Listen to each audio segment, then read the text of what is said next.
Every one of us wants to have a healthy life, to live long, joyfully, happily, and with longevity. There's a saying that goes, our bodies are a gift from our parents, but our pain and happiness, our hunger and fullness are up to us, except for cases involving sudden, unexpected accidents or other unfortunate and unforeseen risks. Otherwise, whether we live happily or not, joyfully or not, and live a long life or not, largely depends on our lifestyle. This is especially true once we've reached an age. Well, when we're getting on in years, like from my age upwards. So, here are 7 things that older people shouldn't do, so that we can have a life that is healthy and long. The first thing is, don't get used to sitting idle in one place. Remember that in life, the more something moves, the better it functions. The more a motorcycle runs, the smoother it gets. The more our legs walk, the more flexible they become. The more our mouths engage in conversation, chatting and communicating, the more articulate we become, right? Our body is the same way. It's a machine that, once it reaches the age of 60 and older, sits idle and moves too little. After a while, it will start to deteriorate. It will become slow and sluggish. It leads to stiff joints. It leads to tired knees. It leads to back pain and a host of other ailments. It's no exaggeration to say that movement, the love for movement, especially moderate movement, is a medicine that cures many different diseases.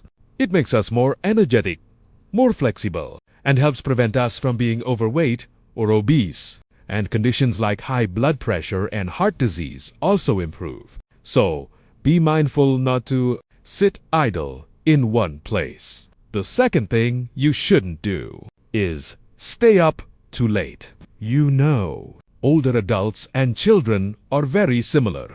People who are still young, or you folks. When you're young, you might sleep 6 hours a day, or 7 hours, because you have to. Spend so much time working and making money. Kids sleep 8 hours a day. For older folks, it's also recommended to get at least 8 hours of sleep a day. A lot of older people used to have a habit of going to bed at 9 and then at 4 in the morning, or 5, they're already up and about, shuffling around, sweeping the house, sweeping the yard, boiling a kettle of water, then clanging a pot, kicking a pot, bumping into a pan, making all sorts of noise as if to wake up the kids and grandkids. It's like, because you're old and can't sleep, you feel like it's sad being up and about, all alone, or something. So you end up snapping at your kids and grandkids.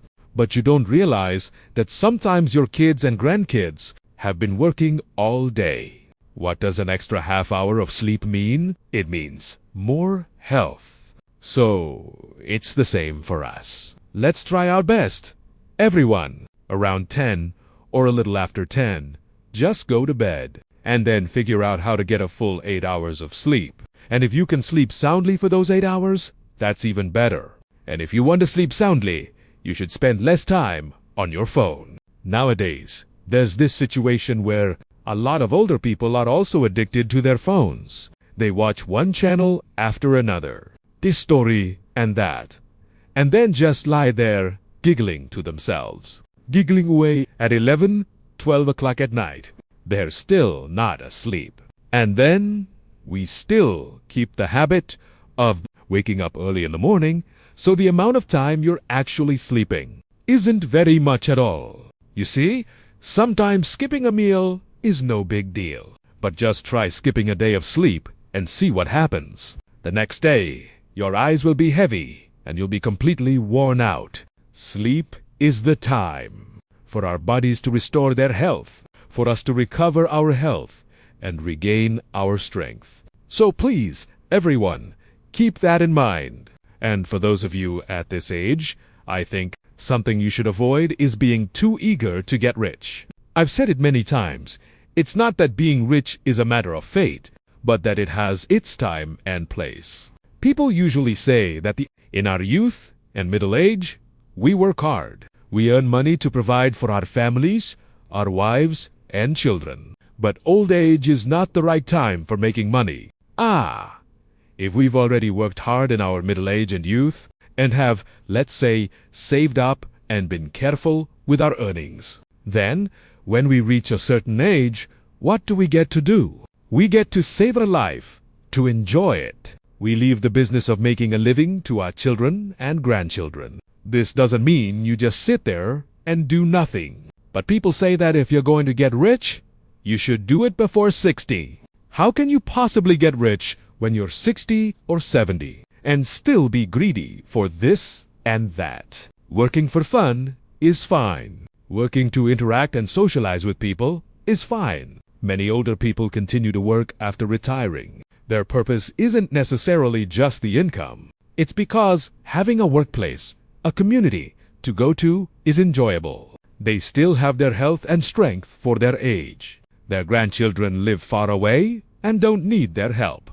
And if you just stay at home looking at each other all day, you might end up starting arguments. So sometimes, the husband having a job and the wife having a job is also a good way to maintain and improve your health. But you're not thinking about getting rich. Many older people have fallen into traps because they were hoping to get rich quick. Traps set by those online scammers. Nowadays, there are so many schemes, like luring you into buying a large stock of some product to sell, promising you this much profit or that much profit, or investing 40 million or 50 million into some company. They tell you to just sit back while they act on your behalf. They'll take your money and invest it to generate profit and interest. Let me tell you, there's no such thing as just sitting there and earning tens of % in profit. A bank is basically an institution that does business by trading money, and yet they've had to lower their lending interest rates, as well as their savings rates, to the lowest possible levels. It's very difficult to do business these days. There is no miracle worker or saint who can help you. When people offer to help you, they might actually just want to take your money. There's no such thing as someone just bringing money to you. So older people need to be extremely vigilant, even with people you know well. When they make you all these sweet-sounding promises, you have to think very carefully before giving money to anyone at all, even if it's just 5 million or 10 million. Don't let people take advantage of you. Take advantage of the fact that older people can be too trusting and gullible. What kind of business earns so much profit that every month they can pay you folks 20 or 30 million in percentages? In interest, that kind of thing might only happen the first 1 or 2 times to get you hooked, so you go back home, scrape together and pool all your money and invest it with them again. Then, once it's a large sum of money, they'll take it and run, and you'll be left sitting there singing the blues. So please remember, at this age, don't be greedy about getting rich, and don't forget a saying that people have often repeated: anything that comes easy won't last, and it certainly won't fall into your lap. The only free cheese is in the mousetrap. So remember, the third thing you folks shouldn't do is be greedy about getting rich. The next thing I want to remind you folks who are older is not to be tempted by drinking parties. Drinking has several harmful effects, and by drinking, I mean it involves drinking hard liquor and beer, not just eating. When we're at a drinking party, we tend to eat and drink a lot more. Then you have those appetizers that encourage you to drink more. And with each shot of liquor or glass of beer, we just keep grabbing food, eating, and talking. Sometimes, when you stand up, you can't even control how much you've eaten. There might be just 2 guys, but they'll finish a whole pot of hot pot, so many shrimp, and several plates of meat. And then 1 or 2 bottles of liquor are gone just like that. When you stand up, you realize you've completely over. This temptation for drinking parties, first of all, costs a lot of money. The second thing is that it leads to obesity. You eat a lot, you drink a lot, and especially with drinking parties, it often leads to a situation where, in old age, you can't control your emotions. It is easy for the alcohol to loosen your tongue And one word leads to another. So many friends have gotten into fights and even committed murder right at the drinking table. There have been cases where blood brothers, on the anniversary of their father's death, were sitting there toasting each other, but by the end of it, they stood up and started smashing chairs over each other. Then one ended up in prison, while the other had to be rushed to the emergency room. There's nothing good about it, especially nowadays. For those of you who are still driving, some of you who can afford a car don't enjoy drinking. But if you do enjoy drinking, it comes with, well, drinking. And when you drink, one thing is, if you get pulled over by a traffic police officer, they'll give you a breathalyzer test. That'll cost you a few million in fines, not to mention the hassle of them impounding your car and confiscating your license. And, most importantly, it's not safe for you, yourself. You've been drinking, you've been partying, and in the end, you're the one who causes an accident. An accident is already a loss for you.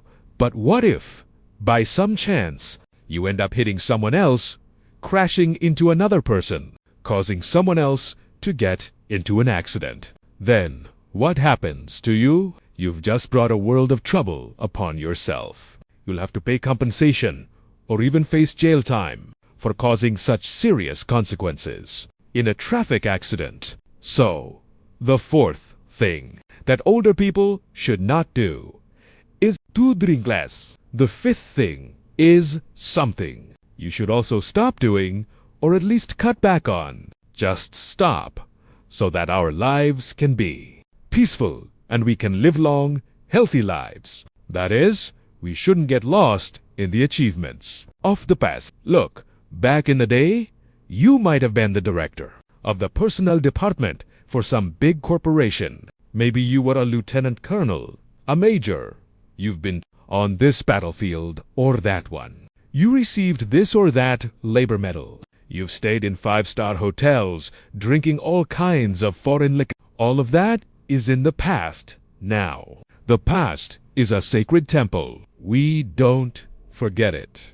But that doesn't mean we should constantly dwell in it, dragging it out every day to talk about how back in my day, I was this, or back in my day, I was that. Or if you're not telling anyone, you're just sitting there, daydreaming about it, which solves nothing. Live in the present moment. Just be grateful that when you open your eyes, you're 70 years old this year, and you're still healthy. In the morning, you can still get up and have cereal with milk, or an egg with bread, or a pancake. It means we are still healthy for one more day to live happily with our family and grandchildren. As for the rest, if you meet friends, meeting old classmates, comrades, people of the same age, it's nice to reminisce a little for fun, but don't get lost in the achievements of the past. Remember, the past is gone. The present is what we have. And the last thing for all of you to do to live a long and healthy life is to not worry too much about the future. Don't dwell on the past, but also don't worry too much about the future, sitting there worrying about what will happen to you 10 years from now, wondering if, when you pass away someday, your children will follow your will. For instance, maybe you really hate the idea of cremation because you're afraid of the heat. You just want them to bury you. Will they really carry out that wish? And so on and so forth. There are so many things. Life changes. You know, nothing lasts forever. People's mindsets and habits also change. So, it's best that you just live your life to the fullest, with your children, your grandchildren, and your family. And as for that day when we pass away, let's leave that matter to those who remain. Let them do what they think is best.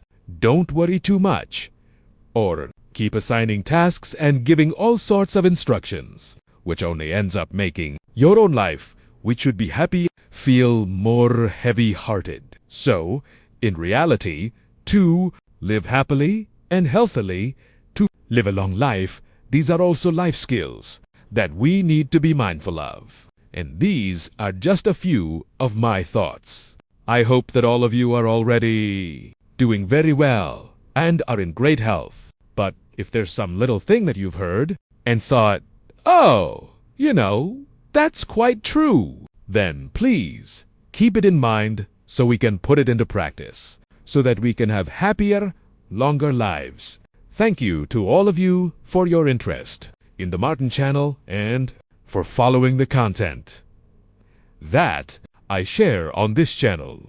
Thank you.